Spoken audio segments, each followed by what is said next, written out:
ሰላም እንዴት አላችሁ? የገናናው ቲዩቶሪያል ቤተሰቦች እንደምን ሰነበታችሁ? ለማታውቁኝ ገናናው አበበ ነኝ ከገናናው ቲዩቶሪያልስ። ለዚህ ቻናል አዲስ ከሆናችሁ ሰብስክራይብ በማድረግ ቤተሰብ መሆናችሁን እንዳትረሱ። እንዲሁም ደግሞ ይህ ቪዲዮ ከተመቻችሁ ላይክ አድርጋችሁ ጀምሩ። እንዲሁም ደግሞ ለብዙ ሰዎች ሼር በማድረግ ያደርሱልኝ። ዛሬ ይዤላችሁ የመጣሁት ኮስት ኤንድ ማኔጅመንት አካውንቲንግ ቱ ሳምፕል ኤግዚት ኤግዛም ነው። በተለይ ደግሞ ለመውጫ ፈተና የሚያግዟችሁ ጥሩ የሚባሉ ጥያቄዎች በቴስት ብሉፕሪንት መሰረት ማለት ነው አንዳንድ ጥያቄዎችን ይዤላችሁ መጥቻለሁ። እስኪ እነሱን ዛሬ ምናይ ይሆናል። ሁሌም እንደምናደርገው ቪዲዮውን ላይክ በማድረግ እንዲሁም ደግሞ ሼር በማድረግ እንጀምር። ወደ 9ኛው ጥያቄ እንሂድ። In evaluating different alternative, it is useful to concentrate on የሚለን A variable cost, B fixed cost, C total cost, D relevant cost የሚለን እንግዲህ የትኛውንም አይነት ውሳኔ ስንወስንና በተለይ ደግሞ ብዙ አማራጮች ካሉን ማለት ነው የተለያዩ ኦልተርናቲቮችን ኢቫሉዌት ስናደርግ ሁሌም ቢሆን ፎከስ ማድረግ ያለብን ሪሌቫንት ኮስት ላይ ነው። በጣም እጅግ አስፈላጊ የሚባሉና ጠቃሚ የሚባሉ ወጪዎች ናቸው። ሪሌቫንት ኮስትስ ምንላቸው በተለይ ደግሞ ኢንክሪመንታል የሆነ ረቨኑ ይዘው ሊመጡ የሚችሉ አዲሽናል የሆነ ረቨኑ ይዘው ሊመጡ የሚችሉ ኤንድ አዘርስ ማለት ነው። ሁለትና ከዛ በላይ የሆኑ ኦልተርናቲቮችን ማለት ነው አስቀምጠን በምንመርጥበት ጊዜ ተጨማሪ የሆነ ሪሌቫንት ኮስት ያስወጡናል ወይስ ያስወጡንም የትኛው ነው የሚለው ነገር በደንብ መታየት አለበት። ቫሪያብል ኮስት ኦልዌይስ ቼንጅ ስለሚያደርግ ለዚህ ውሳኔ አስፈላጊ ላይሆን ይችላል። እንዲሁም ደግሞ ፊክስ ኮስት ኦልዌይስ ኮንስታንት ዊዝን ሪሌቫንት ሬንጅ ስለሆነ ውሳኔ ለመወሰን ያን ያህልም ሪሌቫንት እና ሲግኒፊካንት አይደለም። እንዲሁም ደግሞ ቶታል ኮስት ኢሪሌቫንት ኮስት በውስጡ ስለሚይዝ የዚህም የውሳኔ አካል ልናደርገው አንችልም። ስለዚህ ሁሌም ቢሆን ሁለት የተለያዩና ከዛ በላይ አማራጮች ሲገጥሙን እነሱን ኢቫሉዌት በምናደርግበት ሰዓት የምንጠቀመው ትክክለኛ ኮስት ማየት ያለብን ሪሌቫንት ኮስት ኦፍ ዋት ጊቨን ፕሮዳክት የሚለውን ነገር ማየት አለብን። 9ኛ ጥያቄ ትክክለኛ መልሳችን ማን ይሆናል ማለት ነው? እንግዲህ እንደተዘረዘረው ዲ ይሆናል ማለት ነው። ቫሪያብል ኮስት ማለት ሁሌም ቢሆን ዲፈረንት ኦልተርናቲቮች ካጋጠሙን ማለት ነው አንዱን መርጠን ትክክለኛ የሆነ ውሳኔ ለመወሰን በምናደርግበት ሂደት ልናየው የሚገባ የኮስት አይነት ነው ማለት ነው። ስለዚህ በደንብ ክላሲፊኬሽን ኦፍ ኮስት ላይ ብታነቡ ይገባችኋል። ትክክለኛ መልሳችን ለ9ኛው ጥያቄ ማለት ነው ዲ ይሆናል ማለት ነው። እስኪ ወደ 10ኛው ጥያቄ እንምጣ። which of the following is false about one time special order? ከሚከተሉት መካከል ስለ one time special order ስህተት የሆነው የትኛው ነው የሚለን A relevant cost equals variable cost to make special order. B the special order will be accepted if the incremental revenue exceed what the incremental cost if it has no long run implications ነው የሚለን C manufacturers always accept a special order even if it reduce operating income. D all of the above የሚለን እንግዲህ ስለ one time special order ስናወራ ብዙ ነገሮች እንዳሳምሽን የምንወስዳቸው ነገሮች አሉ። ከነዛ መካከል እንግዲህ ለምሳሌ ኤ ጋር ያለው ምን ይላል?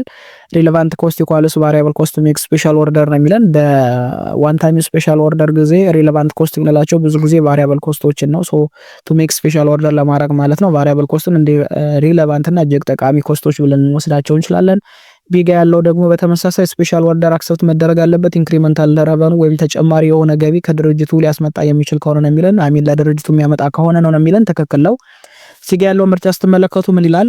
ሲጋ ያለው ምርጫ ምንድነው የሚለው? ማኑፋክቸረርስ ምንላቸው አምራች ምንላቸው ድርጅቶች ስፔሻል ኦርደር መቀበል ያለባቸው ምንም እንኳን ኦፕሬቲንግ ኢንካሙ ራሱ ምን ቢያደርግ ቢቀንስ መቀበል አለባቸው ነው የሚል። ይሄ በጣም ስህተት ነው። ምክንያቱም የድርጅቱን አጠቃላይ ኦፕሬቲንግ ኢንካም እና ትርፍ የሚቀንስ ከሆነ ምንም አይነት ስፔሻል ኦርደር አክሰፕት ማድረግ የለብንም። ትክክለኛ መልሳችን ስህተት የሆነው ለዚህኛው ጥያቄ ማለት ነው ሲ ነው። ስለዚህ ማኑፋክቸር would not accept an order that reduce operating income of the company የድርጅቱን ትርፍ ሊቀንስ የሚችል የትኛውም አይነት ስፔሻል ኦርደር ምን ማድረግ የለባቸውም መቀበል የለባቸውም። ተክክለኛ መልሳችን ሲ ይሆናል ማለት ነው ስህተት የሆነው። ወደ 11ኛው ጥያቄ እንሂድ እስኪ። ሳንክ ኮስት ማለት ምን ማለት ነው የሚለን? ኤ are relevant cost, B sunk costs are differential, C sunk costs have future implication, D sunk costs are ignored when evaluating alternatives ነው የሚለን። ትክክለኛ መልሳችን ለ11ኛው ጥያቄ ማን ነው የሚለውን ከማየታችን በፊት ሳንክ ኮስት ማለት ባጭሩ ምን ማለት ነው የሚለውን ነገር ነው። እንግዲህ ሳንክ ኮስት ማለት የድርጅቱ ወጪ ሆኖ ኦልሬዲ ኢንከር የተደረገ ሂስቶሪካል ኮስት የሆነ ለውሳኔ የማይጠቅም cannot be changed by any future decisions ድርጅቱ ወደፊት በሚወስነው የትኛው ውሳኔ ውስጥ ማለት ነው ሊቀየር የማይችል ቫልዩ የሌለው ጀስት ሂስቶሪካል ኮስት ምን ይባላል? ሳንክ ኮስትስ ይባላል። ስለዚህ ሳንክ ኮስትስ አክቹአሊ ምንድነው? አር ኢሪሌቫንት ኮስት ፎር ዲሲሽን ሜኪንግ ለዲሲሽን ሜኪንግ ፐርፐዝ በጣም የማይጠቅም ኢሪሌቫንት የሚባል ኮስት ነው። ሶ ዴይ ዱ ኖት ሃቭ ፊውቸር ኢምፕሊኬሽን ምንም አይነት ኢምፕሊኬሽን የለውም እና ኢግኖር መደረግ አለበት። በተለይ ደግሞ የተለያዩ ኦልተርኔቲቮችን ስንወስን ሶ ትክክለኛ መልሳችን ዲ ሳንክ ኮስት መስት ቢ ኢግኖርድ ዌን ኢቫሉዌቲንግ ሰች ኦልተርናቲቭስ የሚለው ትክክለኛ መልስ መሆን ይችላል ማለት ነው። ዌል ወደ 12ኛው ጥያቄ እንለፍ። the formal process of choosing between alternative is known as ሁለትና ከዛ በላይ ኦልተርናቲቮች ካሉ ከነዚህ ኦልተርናቲቮች ላይ አንዱን ቤስት የሚባለውን ኦልተርናቲቭ ለመምረጥ ምን ይባላል የሚለን ኤ ሪሌቫንት ሞዴል፣ ቢ ዲሲሽን ሞዴል፣ ሲ አን ኦልተርናቲቭ ሞዴል፣ ዲ ፕሪዲክሽን ሞዴል። እንግዲህ እንደዚህ አይነት ጥያቄዎች ኤግዚት ኤግዛም ላይ መጥተው ያውቃሉ። ሶ 12ኛው ጥያቄ ሁለትና ከዛ በላይ የሆኑ ምርጫዎች አንዳጥሙን የምንመርጥበት ውሳኔ ምን ይባላል? ውሳኔ ስለሚያስፈልገው ዲሲሽን ሞዴል ሲ የተባለ ብዙ ጊዜ ይጠራል። በተለይ የተለያዩ ኮስት በኔጌቲቭ ሪስክ እና አውትካሞችን አናሊሲስ ሰርተን የምናገኘውን ሪተርን የሚመጣብንን ሪስክ እንዲሁም ደግሞ አጠቃላይ ኮስቱን እና አውትካሙን አይተን ምን ወስነው ውሳኔ ነው። ሶ ይሄ ውሳኔ ምን ይባላል? ብዙ ጊዜ ዲሲሽን ሞዴልስ እየተባለ ይጠራል ማለት ነው። ሶ አንድ ባንድ ወደፊት በደንብ ብታነቡት ይገባቸዋል። ኤንዌይስ ግን ፎርማል ፕሮሰሱ ሁለትና ከዛ በላይ የሆኑ ኦልተርኔቲቮችን በምንመርጥበት ሰዓት የምንከተለው ዋሪኮሊፍ ምን ይባላል? ዲሲሽን ሞዴልስ ይባላል። በተለይ ደግሞ ጀስት ስለ ኮስት ስለ ቤኔፊቱ አጠቃላይ ስለ የሚመጣብን ሪስክ እንዲሁም ደግሞ ስለ አውትካሙ በደንብ እናይበታለን ማለት ነው። ዌል እስኪ ወደ 13ኛው ጥያቄ እንለፍ። the difference between flexible budget and static budget is known as የሚለን የፍሌክሲብል በጀት እና የስታቲክ በጀት ልዩነት ምን ይባላል የሚለን ኤ ስታቲክ በጀት ቫሪያንስ፣ ቢ ሴል ቮሊዩም ቫሪያንስ፣ ሲ ፍሌክሲብል በጀት ቫሪያንስ፣ ዲ ኳንቲቲ ቫሪያንስ ነው የሚለን። እንግዲህ ይህንን ጥያቄ ለመመለስ በመጀመሪያ ደረጃ እያንዳንዱ ፍሌክሲብል በጀት ማለት ምን ማለት ነው፣ ስታቲክ በጀት ማለት ምን ማለት ነው፣ እነዚህ ከላይ የተዘረዘሩ ምርጫዎች ደግሞ እያንዳንዱ ቫሪያንስ ስንል ምን ማለታችን የሚለውን ነገር እናያለን። እንግዲህ ፍሌክሲብል በጀት አንድ ድርጅት ኦልሬዲ በጀት ከወሰነ በኋላ በተለያዩ ምክንያቶች አስፈላጊ ሆኖ ሲገኝ እንደየአስፈላጊነቱ እንደየአክቲቪቲው ድርጅቱ ተጨማሪ የሆነ በጀት ሊይዝ ይችላል። ዋሪኮሌት ሰች ፍሌክሲብል የሆነ ሊቀያየር የሚችል የበጀት አይነት ነው። ስታቲክ በጀት ምንለው ደግሞ ዋሪኮሌት ኦሪጂናል በጀት ስንለዋለን። መጀመሪያ ላይ የጸደቀው አፕሩቭ የተደረገውና የተቀመጠው በጀት ነው። ሶ ስታቲክ ኦልዌይስ ስታቲክ ነው። ሶ የስታቲክ በጀት ቫሪያንስ ምንድነው? ይሄ የሚያሳየው አክቹዋል ሪዛልት እና ወይም ደግሞ አክቹዋል በጀቱና ስታቲክ በጀቱን የሚያሳየ ድርጅቱ ስታቲካሊ ድርጅቱ አት ዘ ቢጊኒንግ ኦፍ ዘ ይር ላይ ያስቀመጠው ስታቲክ በጀት አለ፣ ከዛ ደግሞ አክቹዋል በጀቱ አለ። ሶ የነዚህ የሁለቶች ልዩነት ቫሪያንስ ይባላል። ያው ቫሪያንስ እንደምታውቁት የሁለት ነገሮች ዲፈረንስ ነው። ስለዚህ የኤ ምርጫ ስታቲክ በጀት ቫሪያንስ የሚለው የሚያሳየን አክቹዋል በጀቱና የስታቲክ በጀቱ ልዩነት ስለሆነ መልስ መሆን አይችልም። ቢጋል ሴል ቮሊዩም ቫሪያንስ የሚለው ትክክለኛ መልስ መሆን ይችላል። ምክንያቱም ደግሞ ስለ ሴል ቮሊዩም ቫሪያንስ ስናወራ ስለ ፕሮዲሲንግ ወይም ደግሞ ሴሊንግ ዲፈረንት ቮሊዩምስ ዳን ፕላንድ ማለት ነው። እንግዲህ ፕላን ያደረግነው ስታቲክ አለ፣ ከዛ በኋላ ደግሞ ፍሌክሲብል አለ። ሶ የሁለቱ የአቅደን ከዛ ደግሞ እንደገና አክቹዋሉ ሲቀየር ምን ይባላል? ከሽያጭ ጋር የተገናኘ ዋሪኮል ሴል ቮሊዩም ቫሪያንስ ይባላል። ዘ ዲፈረንስ ቢትዊን ሰች ፍሌክሲብል በጀት ቫሪያንስ ኤንድ ስታቲክ በጀት እያል ብዙ ጊዜ እንጠራዋለን እና ትክክለኛ መልሳችን መሆን ይችላል። ሲጋ ፍሌክሲብል በጀት ቫሪያንስ ነው የሚለን። ፍሌክሲብል በጀት ቫሪያንስ የአክቹዋል ፍሌክሲብል በጀት እና የበጀትድ ፍሌክሲብል በጀት ልዩነት ነው። ስለዚህ የአክቹዋል ሪዛልት አለን፣ ከዛ ደግሞ ፍሌክሲብል በጀቱ አለን። የእነዚህ የሁለቶች ልዩነት ምን ይባላል? ፍሌክሲብል በጀት ቫሪያንስ ይባላል። ዲጋ ያለው ኳንቲቲ ቫሪያንስ ነው የሚለን። ይሄ ደግሞ ከምርት ጋር ከፕሮዳክሽን ጋር የሚገናኝ ነው። ሶ the difference between what such actual quantity እና ስታንዳርድ ኳንቲቲ የታቀደው አለ፣ ከዛ መጨረሻ ላይ ደግሞ የተመረተው ኳንቲቲ አለና የነዚህ የሁለቶች ልዩነት ምን ይባላል? ኳንቲቲ ቫሪያንስ ወይም ደግሞ ፕሮዳክሽን ሌቭል ኦፍ ፕሮዳክሽን ቫሪያንስ እያልን ብዙ ጊዜ እንጠራዋለን። ኤንዋይስ ግን ለስታቲክ በጀቱ እና ለፍሌክሲብል በጀቱ መሰረታዊ የሆነ ልዩነት የሚያሳየው የትኛው ነው ከተባለ ሴል ቮሊዩም ቫሪያንስ የሚለው ትክክለኛ መልስ መሆን ይችላል፣ ቢ ማለት ነው። ዌል ወደ 14ኛው ጥያቄ ፎሎዊንግ ኢዝ ኖት አን ኦፕሬቲንግ በጀት ነው የሚለን። ከሚከተሉት መካከል ኦፕሬቲንግ በጀት ያልሆነው የትኛው ነው የሚለን? ኤ ካሽ በጀት፣ ቢ ዳይሬክት ማቴሪያል በጀት፣ ሲ ሴሊንግ ኤንድ አድሚኒስትሬቲቭ ኤክስፐንስ በጀት፣ ዲ ፕሮዳክሽን በጀት ነው የሚለን። እንግዲህ ይሄ ቀለል ያለ ጥያቄ ሊመስል ይችላል። በተለይ ደግሞ ከማስተር በጀት ጋር የሚገናኝ ጥያቄ ነው። እንግዲህ ካሽ በጀት ስንል ኦልዌይስ ኦፕሬቲንግ በጀት አይደለም፣ የታወቀ ነው። ፋይናንሻል በጀት ነው። ሾዊንግ ዘ ካሽ ኢንፍሎ ኤንድ አውትፍሎ ኦፍ ዘ ካምፓኒ፣ የድርጅቱን አጠቃላይ ካሽ ኢንፍሎ ኤንድ ካሽ አውትፍሎን የምናሳይበት የበጀት አይነት ነው። ስለዚህ መልስ ሊሆን አይችልም። ዳይሬክት ማቴሪያል በጀት የምንለው ድርጅቱ ስለ ኦፕሬሽን ሲያወራ፣ ስለ ፕሮዳክሽን ሲያወራ ጥሬ ዕቃ ያስፈልጋል። ጥሬ ዕቃ ስንገዛ ደግሞ ግዴታ ዳይሬክት ማቴሪያል በጀት መያዝና መስራት ያስፈልጋል። ስለ ሴሊንግ ኤንድ አድሚኒስትሬቲቭ ኤክስፐንስም ከፕሮዳክሽን ከኦፕሬቲንግ በጀት ጋር ይገናኛል። ፕሮዳክሽን በጀትም ዋናውና ትልቁ ነገር ነው። ትክክለኛ መልሳችን ለ14ኛው ጥያቄ ማለት ነው ካሽ በጀት የሚለው ኖታን ኦፕሬቲንግ በጀት ብለን መመለስ እንችላለን ማለት ነው። ወደ 15ኛው ጥያቄ ስነድ ሰላም ካምፓኒ ፕሮዲውስ ሃንድ ቱልስ ፎር ማርች በጀትድ ሴልስ አር 12000 ዩኒትስ ቢጊኒንግ ፊኒሽድ ጉድ ኢንቨንተሪ ዊል ቢ 1200 ዩኒትስ ኤንድ ኢንዲንግ ፊኒሽድ ጉድ ኢንቨንተሪ ዊል ቢ 1400 ዩኒትስ ማርች ፕሮዳክሽን ዊል ቢ ነው የሚለን። እንግዲህ ሰላም የምትባል ካምፓኒ የተለያዩ አንዳንድ ሃንድ ቱሎችን ታምርታለች እና ለማርች ላይ አጠቃላይ ያቀደችው ሽያጭ 12000 ነው።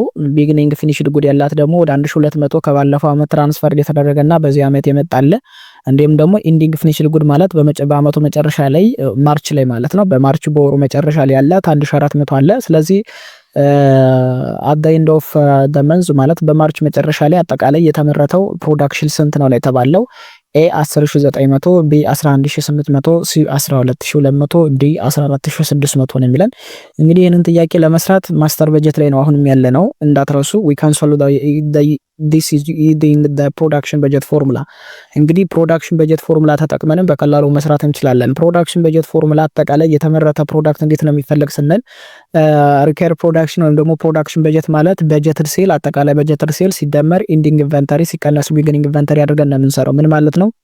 አጠቃላይ የተመረተ ፕሮዳክት ማለት ነው። ኦኬ አጠቃላይ የተመረተ ፕሮዳክት በዚህ ወር በዚህ በማርች ወር ላይ የተመረተ ፕሮዳክት አጠቃላይ እኩል ይሆናል የተሸጠ ሲደመር ምን በአመቱ መጨረሻ ላይ እጃችን ላይ የቀረ ሲቀነስ ከባለፈው አመት የመጣ የዚህ ወር ስላልሆነ ሙሉ በሙሉ መቀነስ ስላለበት ነው። እነዚህ ግን የባለፈው ከዛ አመት የመጣውን ቀንሰን የምናገኘው ቀሪው በሙሉ በዚህ ወር ነው የተመረተ ወደሚል ድምዳሜ ስለሚወስደን ከባለፈው አመት ትራንስፈር የተደረገ ቢጊኒንግ ኢንቨንተሪውን ማለት ነው መቀነስ አለብን። ስለዚህ ምንድነው የምናደርገው አሁን የሪከርድ ፕሮዳክሽን ለመፈለግ በጀትድ ሴል ስንት አለን? ጀስት 12000 አለን። ኢንዲንግ ኢንቨንተሪ 1400 አለን። የሚቀነሰው ማን ነው ከተባለ 1200 ብቻ ቢጊኒንግ ይሆናል ማለት ነው። ስለዚህ እሱን እንቀንሳለን። ስለዚህ 12000 ሲቀነስ ሲደመር 1400 ማለት ነው። እቺኛው እንደረሱ 1400 ከየት አድርገን የደመርናት 1400 ማለት ምን ማለት ነው ብለናል። 1400 ማለት ጀስት ኢንዲንግ ኢንቨንተሪ እጃችን ላይ የቀረ ስለሆነ 12000 ሲደመር 1400 እኩል ይሆናል ሲቀነስ 1200 ስናደርግ ስንት ነው የሚመጣ የሚለውን ነገር እናያለን። 12000 ሲደመር 1400 13400 ይሰጠናል። ሲቀነስ 1200 ስናደርገው ደግሞ ስንት ይሰጠናል? አጠቃላይ ወደ 12200 ዩኒት ይሰጠናል። ከተዘረዘሩት ምርጫ ውስጥ መልስ የሚሆን የትኛው ነው ከተባለ ሲ 12200 የሚለው ትክክለኛ መልስ መሆን ይችላል። ሰላም ካምፓኒ በማርች ወር ላይ አጠቃላይ ያመረተችው ምርት ስንት ነው ከተባለ 12200 አምርታለች ማለት ነው። ወደ 16ኛው ጥያቄ እንሂድ። which of the following is not a major benefit of budget? ከሚከተሉት መካከል ሜጀር ቤኔፊት የማይባለው ለማን ለበጀት ሜጀር ቤኔፊት የማይባለው የትኛው ነው የሚለን ኤ complex planning, B eliminates innovation, C provide performance criteria, D promote coordination and communication ነው የሚለን። እንግዲህ በጀት የራሱ የሆነ በጣም ጠቀሜታ ነገር አለው። ወደዛ ከመሄዳችን በፊት ግን በጀት ምንድነው የሚለው ነገር just define እናድርገው። እንግዲህ በጀት ማለት such quantitative expression so what planning ነው። አንድ ድርጅት ወረቀት ላይ የሚያስቀምጠው የተለያዩ ፕላኖች ጎል ሴት ያደርጋል። ኦብጀክቲቭ አለው። ይሄንን ኦብጀክቲቭ ኤንድ ጎል አቺቭ ለማድረግ ደግሞ ኳንታቲቭ በሆነ መንገድ ኑሜሪካል በሆነ መንገድ ፋይናንሻል በሆነ መንገድ ኤክስፕረስ እናደርገው ምን ይባላል? በጀት ይባላል ማለት ነው። ስለዚህ just budgeting ስንል the process of what explaining the planning of what the company in terms of what numerical values ወይም ደግሞ within financially በገንዘብ ነክ መንገድ ማለት ነው ኤክስፕረስ የምናደርግበት መንገድ ነው። ስለዚህ ከተዘረዘሩት ምርጫ መካከል የበጀት መሰረታዊ የሆነ ቤኔፊት ጥቅም ያልሆነ የትኛው ነው? ኢሉሚኔት ኢኖቬሽንስ ነው የሚለው። ይሄ በጣም ስህተት ነው። ምክንያቱም የአንድ ድርጅት በጀት at the beginning of the year ላይ ፎርሙሌት ሲያደርግ ዋና ዓላማው ምንድነው ከተባለ ጀስት ፕላኒንግን ምን ለማድረግ ፕላን ለማድረግ ኮኦርዲኔት ለማድረግ ሜጀር ፐርፎርማንስ ፐርፎርማንስ ሜጀርመንትን ባይ ዲፎልት ይጠቅመናል። እነዚህ በሙሉ በጣም ጠቃሚዎች ናቸው። ኢኖቬሽንን ደግሞ ጀስት ምን አይልን ጀስት ስቶፕ አያደርግም አያቆምም። ኢኖቬሽንን ምን አያደርግም ወደኋላ ምን አይልም ኢሊሚኔት አያደርግብንም። ትክክለኛ መልሳችን ስህተት የሆነው ከተዘረዘሩት ምርጫ ውስጥ ማለት ነው ዋሪ ኮሊት ቢ ኢሊሚኔት ኢኖቬሽን የሚለው ስህተት ነው። እንደውም በጀት እጅግ በጣም አስፈላጊ ነው። በተለይ ደግሞ አንድ ቢዝነስ ኦርጋናይዜሽን ከሚያመርተው ምርት አንጻር ኢኖቬት እያደረገ አዳዲስ ነገሮችን እንዲጀምር ሊያደርገው ይችላል። ሶ በጀት ብዙ ጥቅሞች ሊኖሩት ይችላል። ኢኖቬሽንን ኢሊሚኔት ያደርጋል የሚለው ግን እጅግ በጣም ስህተት ነው። ዌል ወደ 18ኛው ጥያቄ እንሂድ። ሻርፕ ካምፓኒ ሪቴለር ነው። ፕላን ቱ ሴል 15000 ዩኒትስ ኦፍ ፕሮዳክት ኤክስ ዱሪንግ ዘ መንዝ ኦፍ ኦገስት if the company has 2500 units on hand at the start of the month and plans to have 1000 units on hand at the end of the month, how many units of product X must be purchased from the suppliers during the month ነው የሚለን። እንግዲህ 18ኛው ጥያቄ እንደምትመለከቱት የተለያዩ ምርጫዎች አሉ። ኤ 14500፣ ቢ 15500፣ ሲ 15000፣ ዲ 17000 ነው የሚለው። ወደ መልሱ ከመሄዳችን በፊት ጥያቄው ምንድነው የሚለውን ነገር አንደርስታንድ እናደርጋለን። 18ኛው ጥያቄ ምንድነው የሚለው ሻርፕ የሚባል አንድ ድርጅት ሪቴለር ነው። 15000 ዩኒቶች ኦፍ ፕሮዳክት ኤክስ የሚባል ማለት ነው 15000 ለመሸጥ ፕላን አድርጓል በኦገስት ጋር ማለት ነው፣ በነሐሴ ወር ላይ። አጠቃላይ ካምፓኒው ማለት ነው እጁ ላይ ያለው መጨረሻ ላይ የቀረው 2500 ዩኒትስ ኦን ሃንድ አለው። አሚን at the start of the month ከባለፈው አመት የመጣ ቢግኒንግ ማለት ነው 2500 አለው። እንዲሁም ደግሞ 2000 ዩኒትስ መጨረሻ ላይ ደግሞ እጁ ጋር እንዲቀር ይፈልጋል። ኢንዲንጉ 2000 ነው፣ ቢግኒንጉ 2500 ነው። ስለዚህ ይሄ ድርጅት ሻርፕ የሚባለው ድርጅት ማለት ነው ምን ያህል የገዛው ነው? ምክንያቱም ሪቴለር ከሆነ ገዝቶ ነው የሚሸጠው። ስለዚህ የገዛው ምን ያህል ነው የሚባል ነው። እንግዲህ ይሄንን ቅድም እንደሰራነው ከፕሮዳክሽን በጀት ጋር ቀመሩ ተመሳሳይ ነው፣ ምንም ልዩነት የለውም። ሶ ዩኒትስ ቱ ቢ ፐርቸዝድ እንዴት ነው የምንፈልገው? ፕላንድ ሴል ሲደመር ኢንዲንግ ኢንቨንተሪ ሲቀነሱ ቢግኒንግ ኢንቨንተሪ አድርገን እንደምንሰራው። ስለዚህ ፕላንድ ሴል 15000 አለን፣ ቢግኒንግ ኢንቨንተሪ 2500 አለን፣ ኢንዲንግ ኢንቨንተሪ 2000 አለን። ስለዚህ 15000 ሲደመር ምን እናደርጋለን? 2000 ኢንዲንግ ኢንቨንተሪ ሲቀነስ ቢግኒንጉን አድርገን የምናገኘው ምን ይባላል ብለናል? ቅድም እንዳየነው ማለት ነው ዩኒትስ ቱ ቢ ፐርቸዝድ ዱሪንግ ኦገስት ኦገስት የተገዛው አጠቃላይ ወይም ደግሞ የሚገዛው አጠቃላይ ዩኒት ስንት ነው? 14500 ነው። ይሄ ደግሞ ትክክለኛ መልሳችን ከተዘረዘሩት ምርጫ ውስጥ ኤ ትክክለኛ መልስ መሆን ይችላል ማለት ነው። ዌል ወደ 19ኛው ጥያቄ እንሂድ። which of the following statement is true with regard to what relevant information? ከሚከተሉት መካከል ስለ relevant information ትክክል የሆነው የትኛው ነው የሚለን። A when judging alternatives such difference between expected future results are relevant to a decision. B past or historical costs relevant when making decisions. C all expected future revenue and expected future costs are relevant when making decisions. D why should be given to such quantitative non-financial factor than to qualitative factors ነው የሚለን። እንግዲህ ስለ ሪሌቫንት ኢንፎርሜሽን ትክክል የሆነው የትኛው ነው? በተለይ ደግሞ ሪሌቫንት ኢንፎርሜሽን ሪሌቫንት የሆኑ ጥሩ የሆኑ ውሳኔዎችን ለመወሰን ይጠቅመናል። ስለዚህ ሪሌቫንት ኢንፎርሜሽን ኦልዌይስ ምንድነው? ፊውቸር ኦሪየንትድ ነው። ኦኬ ሁለት እና ከዛ በላይ ኦልተርናቲቮች ሲያጋጥሙ ቤስት የሚባለውን ውሳኔ ለመወሰን ሪሌቫንት ኢንፎርሜሽን ጠቃሚ መረጃ ያስፈልገናል፣ እውነተኛ መረጃ ያስፈልጋል። ስለዚህ ከተዘረዘሩት መካከል እንግዲህ እውነት የሆነውን ነው የምንወስደው እና ለምሳሌ when judging alternatives ይላል A decision between expected future results are relevant to decisions ነው የሚለው በጣም ትክክል ነው። ድርጅቱ ወደፊት ኤክስፔክት የሚያደርገው ሪዛልት አለ። ለምሳሌ ኢንክሪመንታል ሬቨኑ ሊሆን ይችላል፣ ኦኬ ፊውቸር ኮስት ሊሆን ይችላል። ፊውቸር ሬቨኑ መታየት አለበት፣ ይሄ መልስ መሆን ይችላል። ቢግ ያለው ፓስት ወይም ደግሞ ሂስቶሪካል ኮስት ሪሌቫንት ነው ይለናል። ይሄ በጣም ስህተት ነው። ቅድም እንዳየነው ሳንክ ኮስትስ ምንላቸው ሂስቶሪካል ኮስት እንላቸዋለን። ሪሌቫንት ኮስቶች አሉ፣ እነዚህ ኢሪሌቫንት ኮስት ናቸው። ሶ መልስ ሊሆን አይችልም። ሲጋ all expected future revenue and expected future cost are relevant when making decisions ይላል። not all future costs and revenue ሁሉም እንደው future cost እና ሁሉም revenue ሪሌቫንት ነው ማለት አይቻልም። ምክንያቱም አንዳንድ ኢሪሌቫንት ኮስቶችም እዛ ውስጥ ሊሆኑ ስለሚችሉ ማለት ነው።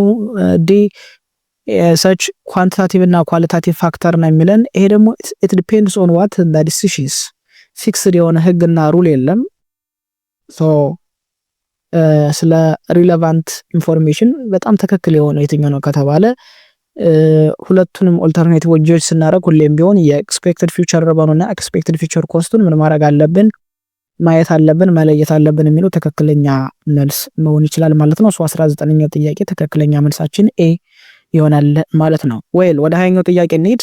A flexible budget is prepared for 5000 units, variable cost per unit is $8, fixed cost around $20,000, actual production 6000 units አለ። actual cost ደግሞ ወደ $72000 ነው። what is the total flexible budget variance? A ዶላር 4000 ፋቮሬብል፣ ቢ ዶላር 4000 አንፋቮሬብል፣ ሲ ዶላር 6000 ፋቮሬብል፣ ዲ ዶላር 6000 አንፋቮሬብል። እንግዲህ ፋቮሬብል እና አንፋቮሬብል የሚባል አለ። በተለይ ደግሞ በጀትድ እና አክቹዋሉን አወዳድረን የምናገኘው ልዩነት ፋቮሬብል ሊሆን ይችላል፣ አንፋቮሬብልም ሊሆን ይችላል። የራሱ የሆነ አሰራር ስላለው በደንብ እናየዋለን። ኤንዋይስ የተሰጠን ነገር ምንድነው? ፍሌክሲብል በጀት ቫሪያንስ ፈልጉን የተባለው። ፍሌክሲብል በጀት ቫሪያንስ ማለት ቅድም እንዳየነው አክቹዋል ሪዛልት ሲቀነስ ፍሌክሲብል በጀት ኮስት ነው። የተሰጠን ከኮስት አንግል ስለሆነ ማለት ነው። ስለዚህ አክቹዋል ኮስቱ ምን ያህል ነው፣ ፍሌክሲብል በጀት ኮስቱ ምን ያህል ነው እንላለን። እንግዲህ ፍሌክሲብል በጀት ኮስት ለመስራት ቅድም ፊክስድ ኮስት ሲደመር ቫሪያብል ኮስት ሲባዛ በአክቹዋል ኮስት ማድረግ አለብን። ምንን ለማግኘት ነው ይሄን የምንፈልገው? አጠቃላይ አክቹዋል ኮስቱን ለማወቅ። ምክንያቱም የአንድ ድርጅት አክቹዋል ኮስት የሁለቶች ነገር ድምር ነው፣ የቫሪያብል ኮስት እና የፊክስድ ኮስት ድምር ስለሆነ ስለዚህ ሁለቶችን አባዝተን ማግኘት አለብን ማለት ነው። ፊክስድ ኮስት ኦልዌይስ ፊክስድ ስለሆነ ማባዛት አያስፈልግም በዩኒቱ። ስለዚህ ፊክስድ ኮስት 20 ሺህ ተሰጥቷል። ሲደመር ቫሪያብል ኮስቱን ለማግኘት ግን ምንድነው ማድረግ ያለብን? ቫሪያብል ኮስቱን ቶታል ቫሪያብል ኮስት ስላልተሰጠን 5000 ዩኒት ነው አጠቃላይ የተዘጋጀው። መሸጫ ዋጋው ደግሞ 8 ነው። ስለዚህ ፕሮዳክሽን አክቹዋል ፕሮዳክሽኑ ደግሞ 6 ነው። ኦኬ የተመረተው 6000 ነው፣ የታቀደው 5000 ነው። ስለዚህ በተመረተው አክቹዋል ፕሮዳክሽን አክቹዋል ኮስቱ ማወቅ ስላለብን 6000 ሲባዛ በስንት በ8 እናደርጋለን። ይሄኛው 48 ይመጣል፣ ይሄኛው 20000 አጠቃላይ 68000 ይመጣል ማለት ነው። ስለዚህ አክቹዋል ኮስት 72000 አለን አክቹዋል ኮስቱ። ፍሌክሲብል በጀት ኮስቱ ደግሞ ስንት መጣ?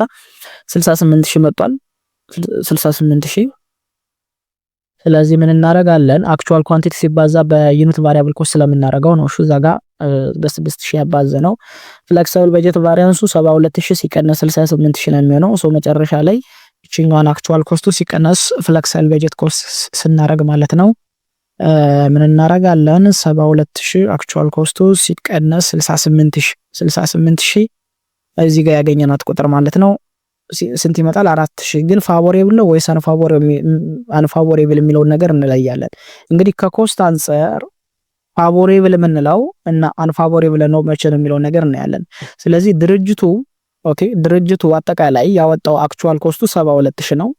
ፍሌክሲብል በጀቱ የታቀደው ስንት ነው? 68000 ነው። ስለዚህ 68000 ብር ወጪ አወጣለሁ ብሎ አቅዶ አጠቃላይ ያወጣው 72000 ነው። ስለዚህ ከእቅዱ በላይ ብዙ ወጪ አወጣል።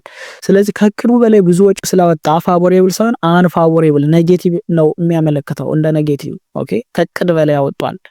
ለረቨኑ ከሆነ ደግሞ የዚህ ተቃራኒ ይሆናል። በጣም ብዙ ብር አገኛለሁ ብሎ በጣም 100,000 ብር ለምሳሌ ትርፍ አተርፋለሁ ብሎ 110,000 ብር ትርፍ ያገኝ ፋቮሬብል ነው። ኦኬ ፋቮሬብል ነው። ስለዚህ ተቃራኒ ነው የሚሆኑት ማለት ነው። ስለዚህ ፍሌክሲብል በጀት ቫሪያንስ 72000 ሲቀነስ 68000 አድርገን አጠቃላይ 4000 አንፋቮሬብል የሚል መልስ ማግኘት እንችላለን ማለት ነው። ሶ በዚህ መንገድ እናደርጋለን እንፈልጋለን ማለት ነው። ሶ ትክክለኛ መልሳችን ቢ ነው። ዌል 21ኛውን ጥያቄ እንመልከት። which type of responsibility center is evaluated on cost efficiency only?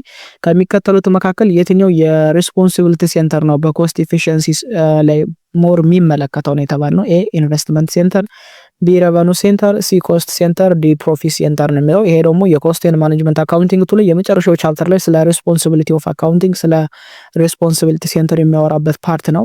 እንግዲህ ኮስት ሴንተር ስንል ጀስት ዲፓርትመንታል በሆነ መንገድ ማለት ነው ፎከስ አድርጎ የሚሰራው ኮንትሮሊንግ ዘ ኮስት ኦፍ ዋት ኢዝ ፕሮዳክት ነው። ስለ ረቨኑ እና ስለ ፕሮፊት ሳይሆን ጀስት ፎከስ አድርጎ የሚሰራው ኮስት ኤፊሺየንሲ ላይ ብቻ ይሆናል ማለት ነው። ኢንቨስትመንት ደግሞ ስለ ፕሮፊት እና ሪተርን ኦን ኢንቨስትመንት በተለይ ኢንቨስት ከተደረገ በኋላ ስለሚገኝ አጠቃላይ ትርፍ ስለሚገኝ ሪተርን ያወራል። ረቨኑ ሴንተር ጀስት ስለ ሴል ኤንድ ረቨኑ ያወራል። ፕሮፊት ሴንተር ደግሞ ስለ ረቨኑም ስለ ኮስቱ ሁሉንም ይመለከታል። ስለዚህ ከተዘረዘሩት ምርጫ ውስጥ ትክክለኛ መልሳችን ማን ይሆናል ማለት ነው? ሲ ኮስት ሴንተር በዚህኛው ሞር ኢቫሉዌትድ የሚደረገው በዌዘን የኮስት ኤፊሺየንሲ ማለት ነው ኮስት ሴንተርስ ይባላል። 22ኛ ጥያቄ የካምፓኒ ስታንዳርድ ኮስት ፎር ሰች ማቴሪያል ኢዝ $8 per kilogram for 500 ዩኒትስ 1200 ኪሎግራም ኢዝ ኤክስፔክትድ ነው የሚለን። አክቹዋል ደግሞ አጠቃላይ 1300 ኪሎግራም በ7.5 per kilogram አለን። what the material usage variance ነው የሚለን። ማቴሪያል ዩዜጅ ቫሪያንስ ምን ያህል ተባለው? እንግዲህ $800 ፋቮሬብል፣ ቢ ደግሞ ምን ይላል? $800 አንፋቮሬብል ይላል። ሲ ምን ይላል? $400 ፋቮሬብል ይላል። ዲ ደግሞ ምን ይላል? $400 አንፋቮሬብል ይላል ማለት ነው። እሺ እነዚህ በስተት የገቡ ናቸው፣ አጥፏቸው። ሶ ይሄንን ለመስራት በመጀመሪያ ደረጃ ምን እናደርጋለን? ማቴሪያል ዩዜጅ ቫሪያንስ ማለት ምን ማለት ነው? ስታንዳርድ ኳንቲቲ ሲቀነስ አክቹዋል ኳንቲቲ ሲባዛ በስታንዳርድ ፕራይስ ነው ዋና ቀመራችን። ስለዚህ ስታንዳርድ ኳንቲቲ አለን፣ አክቹዋል ኳንቲቲ አለን፣ ሲባዛ በስታንዳርድ ፕራይስ አድርገን እንሰራለን። ሶ ማርኬት ዩኒት ቫሪያንስ አሚን ዩዜጅ ቫሪያንስ እንዴት ይሆናል? 1200 ምንድነው? እዚህ ከተዘረዘሩት መካከል ኤክስፔክትድ የተደረገ ስታንዳርድ በጀት ዳለን 1200 ሲቀነስ 1300 አክቹዋሉን እንቀንሳለን ሲባዛ በስንት እናደርጋለን? በ8 ምንድነው? ስታንዳርድ ኮስቱ ነው ፐር ኪሎግራም ማለት ነው። ሲመጥ መጨረሻ ላይ ስንት ይመጣል? ኔጌቲቭ 800 ነው የሚሆነው። ስለዚህ ኔጌቲቭ 800 ነው ማለት ወደ ቁጥር ወደ ኮስት ህግ ሲቀየር አንፋወሬብል ነው እያለ ነው። ስለዚህ አጠቃላይ $800 አንፋወሬብል ያሳያል። ሰው ትክክለኛ መልሳችን ቢ ይሆናል ማለት ነው። ዌል ወደ 23ኛው ጥያቄ እንመለስ። አንደር አብዞርቤሽን ኮስቲንግ which costs are included in the product cost ከሚከተሉት መካከል በተለይ ደግሞ ስለ አብዞርቤሽን ኮስቲንግ ማለት ነው ፕሮዳክት ኮስት ላይ መጠቃለል ያለበት የትኛው ነው? ማኑፋክቸሪንግ ኮስት፣ ኢንቨንተሪብል ኮስት የሚባለው የትኛው ነው የሚለን? ኤ only variable manufacturing cost፣ ቢ only fixed manufacturing cost፣ ሲ both variable and fixed manufacturing cost፣ ዲ all manufacturing and non manufacturing cost ነው የሚለን። እንግዲህ አብዞርቤሽን ኮስቲንግ እና ቫሪያብል ኮስቲንግ የሚባል የኮስት ኤንድ ማኔጀሪያል አካውንቲንግ ቱ ላይ በተለይ የመጀመሪያው ቻፕተር ላይ አለ። ስለዚህ ፕሮዳክት ኮስት ላይ በአብዞርቤሽን ኮስቲንግ መደመር ያለባቸው እና ማናቸው ነው የሚለን። እንግዲህ አብዞርቤሽን ኮስቲንግ ብዙ ጊዜ ትራዲሽናል ኮስቲንግ እየተባለ ይጠራልና ኦል ማኑፋክቸሪንግ ኮስትስ ዳይሬክት ማቴሪያል፣ ዳይሬክት ላበር፣ ቫሪያብል ኦቨርሄድ እና ፊክስድ ኦቨርሄድን በሙሉ ምን ያደርጋል? አብዞርቤሽን ኮስት ያጠቃልላል። ስለዚህ ሲ ምን ይላል? ቦዝ ቫሪያብል ኤንድ ፊክስድ ማኑፋክቸሪንግ ኮስት ካን ቢ ኮንሲደርድ አስ ፕሮዳክት ኮስት አንደር ትራዲሽናል ኦር አብዞርቤሽን ኮስት። በአብዞርቤሽን እና በትራዲሽናል ኮስቲንግ ማለት ነው አንድ ናቸው። ሁሉም ኮስቶች እንደ ፕሮዳክት ኮስት ይጠቃልላሉ። ሶ ትክክለኛ መልሳችን ሲ ነው ማለት ነው። 24ኛ ጥያቄ what does the margin of safety indicates? ማርጂን ኦፍ ሴፍቲ ማለት ምን ማለት ነው የሚለን በተለይ ደግሞ ብሬክ ኢቭን ፖይንት እና ከብሬክ ኢቭን ፖይንት በኋላ ያለውን ነገር ስንፈልግ የምናገኘው አንድ ኮንሰፕት አለ ማርጂን ኦፍ ሴፍቲ የሚባል። ኤ the total fixed cost of a company፣ ቢ the excess of actual sale over break even sale፣ ሲ the variable cost per unit፣ ዲ the contribution margin ratio ነው የሚለን። እንግዲህ ማርጂን ኦፍ ሴፍቲ ማለት ምን ማለት ነው? how much sale can fail ቢፎር ደ ካምፓኒ ካን ሴል፣ ድርጅቱ ከመክሰሩ በፊት ምን ያህል አጠቃላይ ሽያጭ ነው ይፈጣው። ኦኬ ማርጂን ኦፍ ሴፍቲ የምንለው እሱ ነው። እያንዳንዱን ፐርሰንቷን እየለካለን ይሄዳል። ሶ ትክክለኛ መልሳችን ቢ the excess of actual sale over break even sales። ኦኬ ድርጅቱ ብሬክ ኢቭን ፖይንት ካጋጠመው በኋላ በምን ያህል ርቀት ነው ማርጂን ኦፍ ሴፍቲ እየሄደ ያለው የሚለው ነገር እናያለን። ወደ ኪሳራ ከመምጣቱ በፊት ፌል ከማድረጉ አስቀድሞ በተለይ ደግሞ ኪሳራ ከከሰረ በኋላ ምን ያህል ነው የሚለውን ነገር ከብሬክ ኢቭን ፖይንት በኋላ ማርጂን ኦፍ ሴፍቲ እያገገመ ከፍ እያለ ሲሉ እየጨመረ ይሄዳልና ትክክለኛው መልሳችን ኤምኤስ ቢ ነው።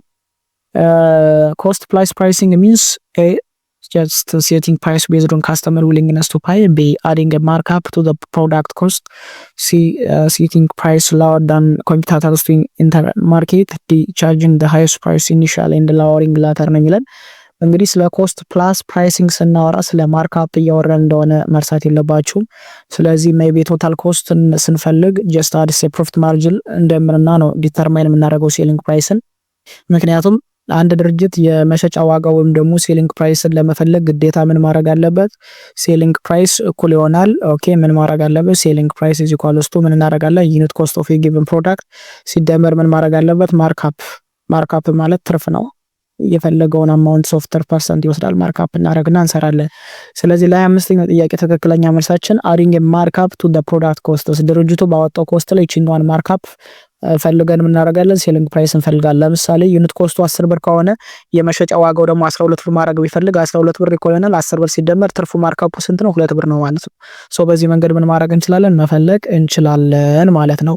ለዚህ ምን ይባላል? ኮስት ፕላስ ፕራይሲንግ ሜተድስ ይባላል። ሶ አዲንግ ማርክአፕ ቱ ዘ ፕሮዳክት ዩኒት ኮስት ላይ እንደምራለን። አጠቃላይ ለዛሬ ይዤላችሁ የነበረው የኮስት ኤንድ ማኔጀሪያል አካውንቲንግ 25 ጥያቄዎችን ይመስሉ ነበር። እስካሁን ድረስ ወዳችሁና ፈቅዳችሁ ገናናው ቱቶሪያልስን ስላዳመጣችሁ ስለተከታተላችሁ ልባዊ የሆነ ምስጋና ይድረሳችሁ። ገናናው ቱቶሪያልስን ሰብስክራይብ በማድረግ ለብዙ ሰዎች ሼር በማድረግ ይተባበሩኝ። እኔና መሰል ቪዲዮዎች በተደጋጋሚ እንዲደርሷችሁ ማለት ነው። ላይክ፣ ኮሜንት፣ ሼር ማድረጋችሁን እንዳትረሱ። በሚቀጥለው ቪዲዮ እስከምንገናኝ ድረስ ባይ ባይ።